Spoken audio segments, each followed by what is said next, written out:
I'm a very practical person. I've never been a hippie. I'm allergic to drugs. I tried once, because I do like to have a drink once in a while. I tried once to see if I'm an alcoholic. I had my own boat. This is going back about 10 years. So I went out to the store and I bought a whole bunch of whiskey and brandy and vodka and beer and wine and stuff, and sat there on my boat for the next 3 days trying to drink the stuff and get as drunk as I could and see if I could stay drunk. If I'm an alcoholic, at least I'll find out. Well, after a day and a half, I gave it up as lost cause. It turns out that I'd get roaring drunk, but in about 2 or 3 hours, my body would just start sweating and the alcohol would come out and I'm stone sober again. And after a number of times like this, in the first day and a half, I finally gave it up as a lost cause and realized I cannot be an alcoholic. So I threw all the stuff overboard and gave that up.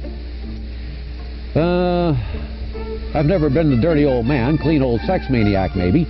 I like women. And I'm 58 and I still like them. So every once in a while I dye my beard black, and it also helps me to get work when I need it. But I just like women. I don't have to be a sex maniac or anything. So let's see, that's drugs, that's alcohol, that's sex, and what did I say here? Alcohol, drugs, sex, yeah. And so I can't be a maniac or a nut in any of those things. I can't be a money nut like some of the millionaires that they're ready to kill you for another penny.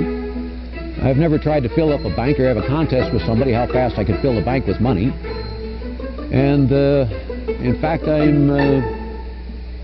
would not really say disinterested in money, but if I have what I need, then I'm satisfied. And I don't have very great needs. My only concept of money is that if I have it, I'll spend it for research. Other than not, a few little things that I might have to have. So, not a money fanatic either. Politics, never really had any use for politics. In fact, I've never seen a political system that actually works, so therefore I have no use for any of those. And I see where communism doesn't work, and I've taken a long, close look at democracy around the world, and I've traveled around the world. It doesn't work. It doesn't work in this country. It never did. Either you have the wealth or you have the power, or you have the ability to speak beautiful words. And that's the only way you'll get in office. It has nothing to do with anything else. So, if anything, I've had politicians against me. I've had professors against me because some of the stuff I come up with in the research. I've had generals against me because of some of the things I've said relative to military aspects. I get one group after another against me. I've had the religious groups against me also. Although basically I'm a scientist, I'm not a believer of anything. In fact, my inability to believe is one of the main criteria about me.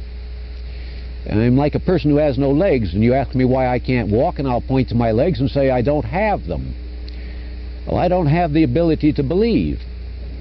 Now, I'm Jewish, so, and I've been living in Israel for a while, and a lot of my fellow Jews got to wondering if I'm a Christian. And finally they understood I'm not able to believe, and Christianity is in fact a belief. So I couldn't be a believer even if I wanted to be, which means I couldn't be a Christian. I'm a scientist. Now, I've read the Bible, and just like I would any other book, you know, you start at the beginning, you read it all to the end, and then I'd start all over again and read it at the end, and I don't know how many times I did this, but I did it for more than a 10-year period. So I probably read the Bible more than, from what I've understood in years since then, that most ministers, rabbis, or whoever has it, I seem to have read it more than most of them have. And I read the New Testament also. Like most Jews, I've also read it, just curiosity.